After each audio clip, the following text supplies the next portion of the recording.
For today's video, magluluto tayo ng masarap na yakisoba. Ang yakisoba ay isa sa mga paboritong pagkain dito sa Japan. Napakasarap nga nito at madali lang lutuin. Piprituhin nga lang sa konting mantika itong maliliit na hiwa ng pork.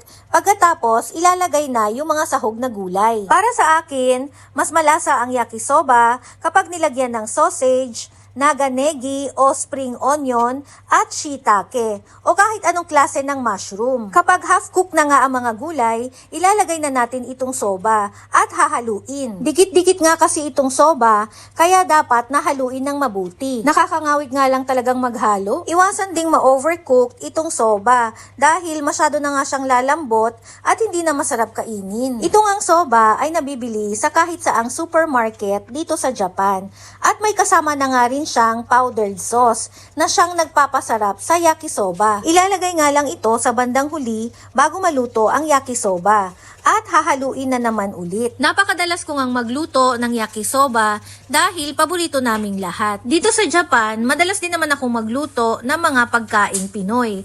Katulad nga ng sinigang, adobo, tinola. Syempre naman kahit nasa ibang bansa tayo, hinahanap-hanap pa rin talaga natin yung panlasang Pinoy. Madali rin lang naman magluto ng mga Japanese food dahil may mga nabibili namang sauce o mga pantimpla sa supermarket. Kailangan din talagang magluto ng mga pagkain nila dito, lalo na kung may asawa kang Hapon at may mga anak. Paulit-ulit lang rin naman ako nagluluto ng mga Japanese food.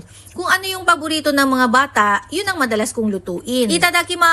O ayan, tingnan nyo naman si Ayaka. Siya kasi ang may pinaka-paborito nitong yakisoba.